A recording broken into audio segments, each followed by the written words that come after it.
Good morning and welcome. This is a continuing study on the epic saga of the character Joseph in Genesis. James Jordan, in his book Primeval Saints, states that Genesis 37 through 50 is not just about God's providence, it is also about his promises.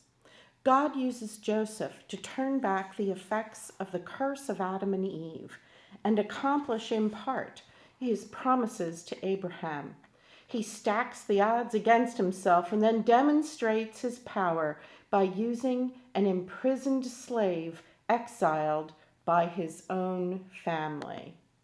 Previously, we explored the life of Joseph through his and others' dreams. The three-part study of Joseph and his dreams encompassed Genesis 37 through 41. If you need to catch up, here are the videos to access that section of our study. And you can pause this video in order to make copies of that particular screen. In this next segment of our study on the patriarchs of Genesis, we will look at Joseph as the Vice-Regent of Egypt, his role as father, his role as servant of Pharaoh, and his role as a member of the family of Jacob. Finally, we will end our year-long study and the story of Joseph with Jacob's blessings to his son, essentially a summary of the story of Israel. We begin at Genesis 41, verses 50 through 57, where it talks about the sons of Joseph. So pause the presentation and read from your Bible, or the slide here is shown, and you can restart at your own pace.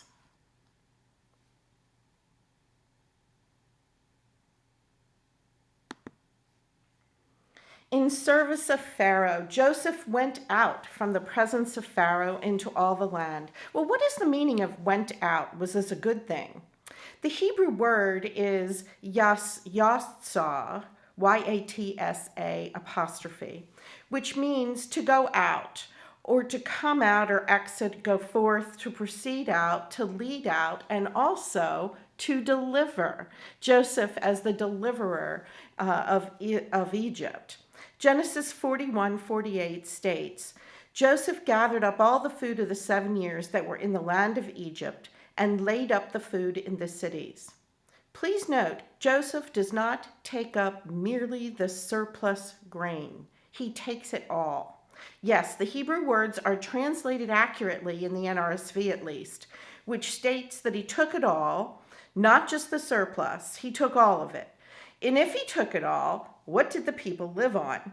What was it like knowing there was plenty of food, but yet actually living like there was a famine? This wouldn't have made the people love whomever was in charge. We are invited to wonder whether this excessive gathering and storage of grain at the expense of saving enough for replanting might itself have contributed to the severity of the famine in the years that followed. Was too much grain reserved for food and not enough for replanting? Were the fields excessively planted, not allowing for a year of lying fallow, which also attributed to the depth of the famine? We don't have answers for these questions. Note verse 54 says that throughout the land of Egypt there was bread, and in the very next verse, when all the land of Egypt was famished, the people cried to Pharaoh for bread. Pharaoh and Joseph make the countryside dependent on the city. This is a crucial change that prepares the way for the administrative transformation of the land management and population control in Egypt that would follow.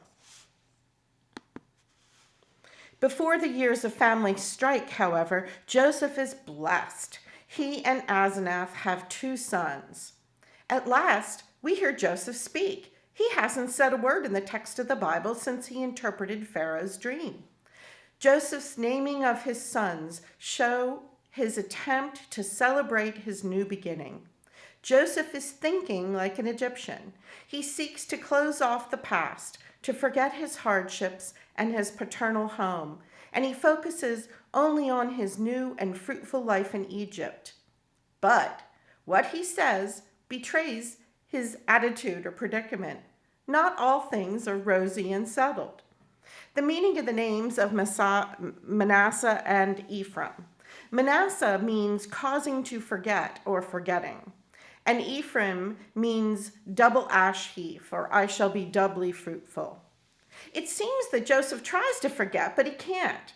By naming one son forgetting, he will always have before him a reminder of that which he sought to put out of his mind. Joseph cannot, even if he wishes it, escape his Israelite past and his Hebrew roots. The language of the text underscores this point. The names Joseph gives his sons are Hebrew names, not Egyptian names. And Joseph's explanation of the names shows that he derived them from the meaning of Hebrew roots. Do not the names Manasseh and Ephraim that he gave to his sons really imply that there's still something missing in his life? Something he's not forgotten, his father's household? These are hints that Joseph's appointment to the supreme office in Egypt is not the climax of the story. There's still more of God's purpose to be revealed. The people go on to Pharaoh and complain. What is Pharaoh's response? Go to Joseph. What he says, you do. Joseph's authority is reinforced, and since the famine had spread all over the land, Joseph opened the storehouses. Joseph the Egyptian is in the position of savior of life on earth, but he will not dispense his bounty freely. Joseph is saving life by making Pharaoh rich and soon all-powerful. While we've been applauding Joseph's forethought, we are rightfully made uneasy by the Pharaoh who profits from exercising his godlike power over life and death. Verse 57 continues, moreover, all the world came to Joseph in Egypt to buy grain, because the famine became severe throughout the world. All peoples must come to him to buy grain, thus extending Joseph's power and authority and ultimately Pharaoh's control. He is in the center of the world stage. He alone has the authority and power to command events. Once Joseph had dreamt of precisely such mastery, but now Joseph uses his administrative authority to advance the despotic power of his master. Joseph's rise to full Egyptian power is, to say the least, highly problematic, both in it itself and its implications for the future of the Israelite way. We're going to be skipping a few chapters ahead here, but it connects with the story a bit better for our purposes. We will continue to look at the character of Joseph and the effects of his administration on the people of Egypt. Please continue in Genesis 47, verses 13 through 26, entitled A Famine and a Fifth for Pharaoh. It's contained on this and the next slide. You can pause the video here and restart and pause and restart at your convenience.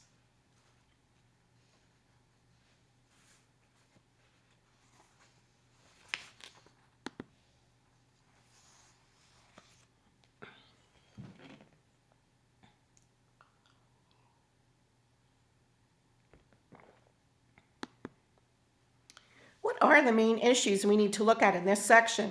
First, we need to look at the word language. What does it mean and how does it describe the people? What was the three-step takeover policy that Joseph had to take over the Egyptian economy? How did the enslavement of the population come about, and what was the reaction by the people? And why did the people accept a 20% tithe to Pharaoh as a permanent fee? Was this a good thing? What does languish mean? The word languish has such a moaning resonance to it, doesn't it? The Hebrew word is lahah.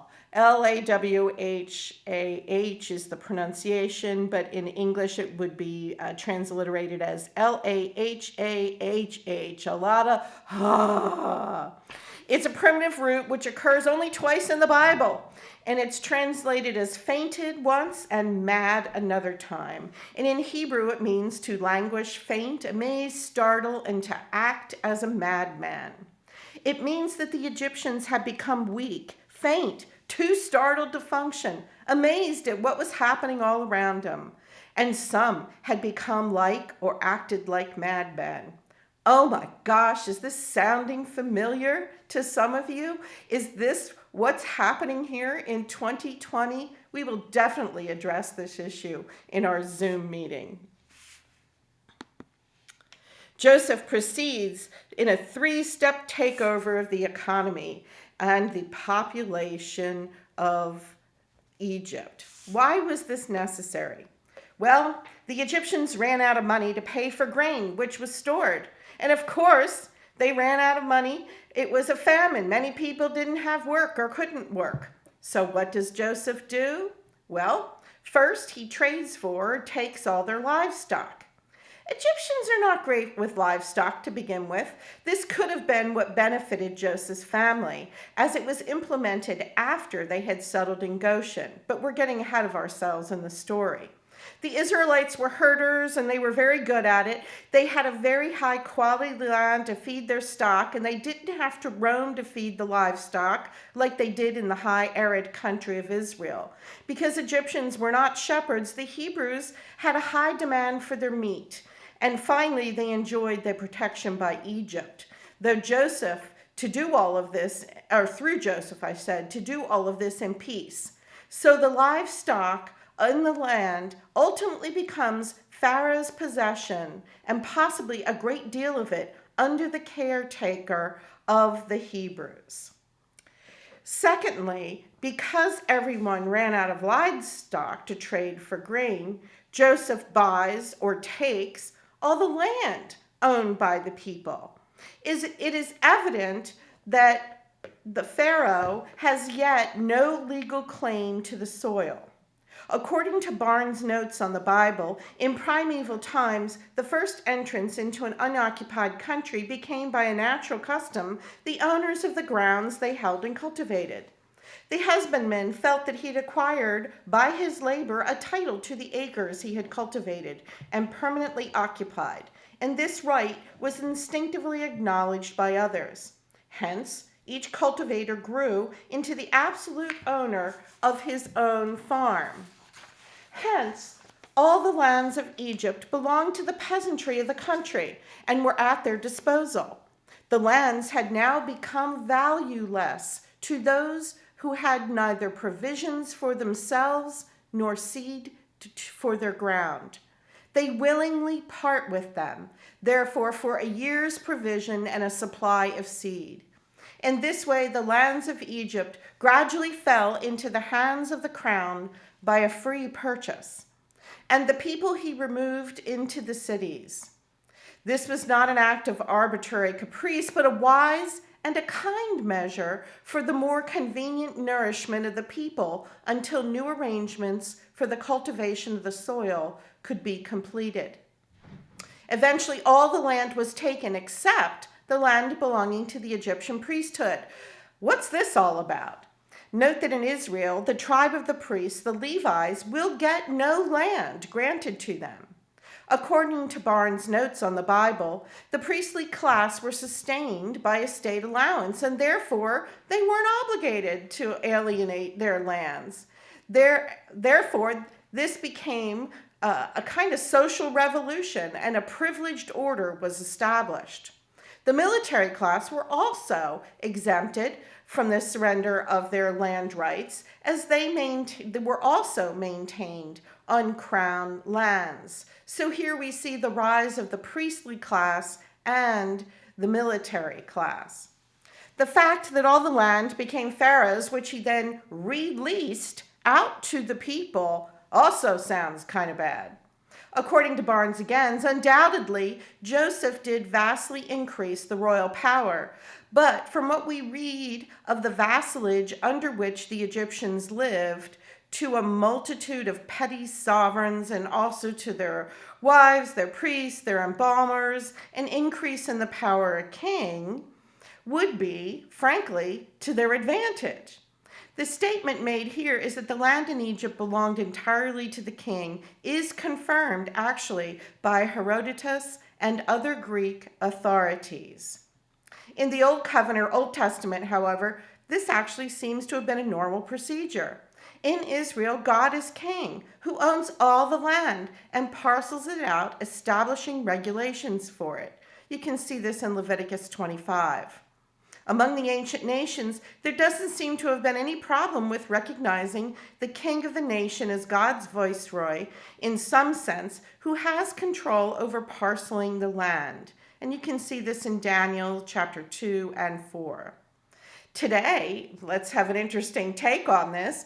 Now that Jesus Christ is enthroned as king over the world, do we acknowledge that he is the one that owns all the land and releases it out to us? Do we actually believe this? Okay, so all the land is now owned by Pharaoh, and all that it is left is the people. And finally, Joseph enslaves the population. And the Bible records that they're happy about it. Huh?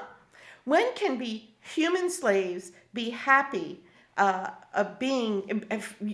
can humans be slaves and be happy about it? Let's talk about this issue of slavery and freedom. Let's take a teaching break and get you to think a bit. On the website debate.org, the question is asked, are we modern slaves? To that question, 92 responded yes and 8% no.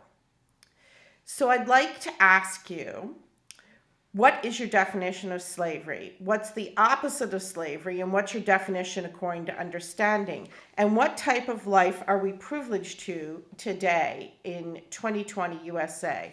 Are we slaves to anything? What are other forms of slavery that exist today?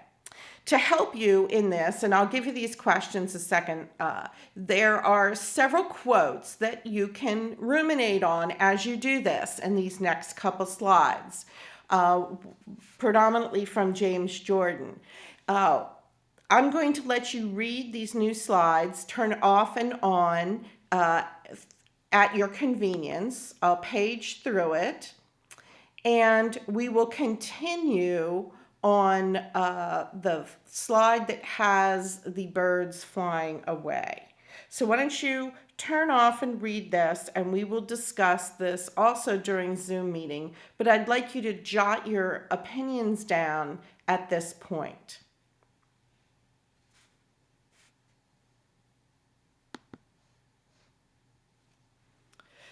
We're continuing on here that, biblically speaking, slavery is not necessarily the opposite of freedom, which is an interesting concept. The Egyptians did not perceive Joseph as an enslaver, but as a liberator. They had been delivered from the far more gruesome bondage of famine and death. Biblically speaking, men cannot be absolutely free. They are always in bondage to someone, God or else the enemies of God.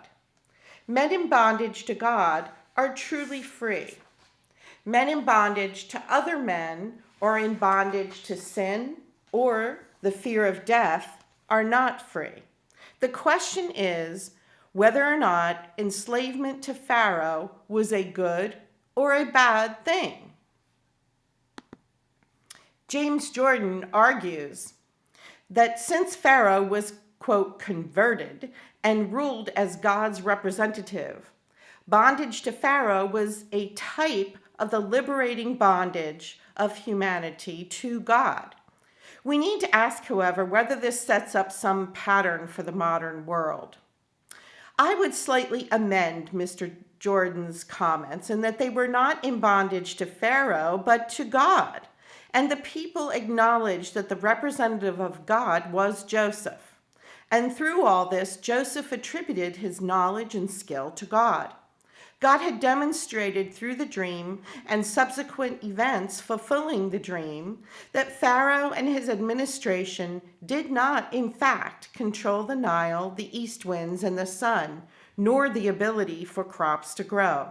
The God Almighty, God of the Hebrews, was in charge of these things. The Bible teaches that the human race was created to grow through stages. The entire period of the Old Covenant are like stages of growth of the human individual. The entire period of the Old Covenant from creation to Pentecost is said to be a time of childhood, according to James Jordan. During this time, humanity was in the bondage to the elementary things, the earlier principles of creation. And this bondage was a good thing, for the elementary things act like guardians and tutors to humanity in humanity's infancy. Under the new covenant, men should not go back under this bondage. But under the old covenant, this kind of bondage itself was a liberating thing. In other words, there are degrees of liberty. So in conclusion, for the Egyptians to move from bondage to famine and death into bondage to a Pharaoh operating under God's guidance via Joseph was a positive step forward. And finally, a final quote for you to consider in your handout. Ultimately, the source of all freedom and security is God, and thus the two cannot be in conflict. The more fully in covenant with God we are, the more free we are and the more secure we are. As the church has always taught, slavery to God is the greatest freedom. Freedom and security are not abstractions, but relations and experiences. When people are rightly related to God, they experience both true freedom and true security. People may experience a false freedom and a false security apart from God, but freedom and security are things experienced over time. We're going to chat about this as well in our Zoom meeting. Why did Joseph bind the people to a permanent payment of 20% to Pharaoh in Genesis 47, verse 26? Well, we don't know what situation the Egyptians were in before Joseph enslaved them to Pharaoh. They had to pay 20% thereafter, but possibly this was an improvement over what they had been paying to the local lords. The passage does not tell us, but the thrust of the passage is liberation.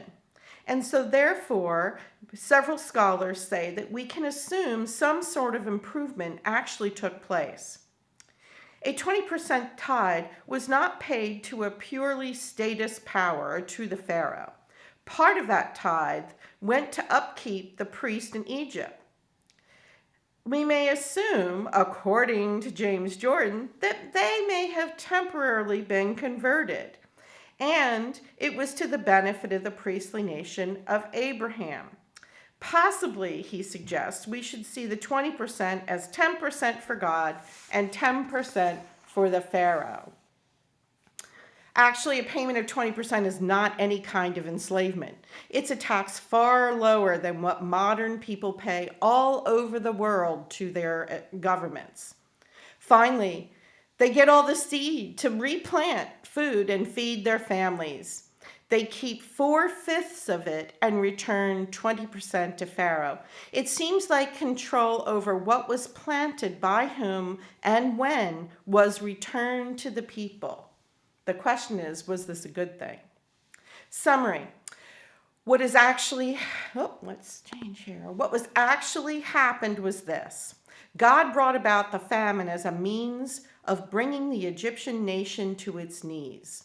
God converted, and I put that in quotes, Pharaoh and the Egyptians, or maybe just upset their understanding of the world and who really has control. God liberated the Egyptians from bondage, horrible bondage, and brought them under the rule of a godly Pharaoh, guided by the people of God, the Hebrews in Goshen.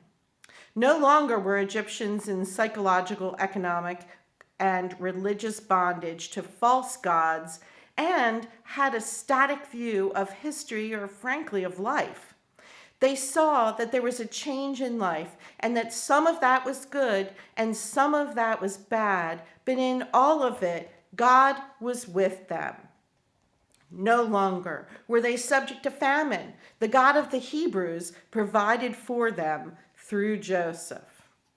And now they were free to cultivate the land that God, through Pharaoh and Joseph, gave back to them, provided they give 20% of its produce, a double tithe, to them.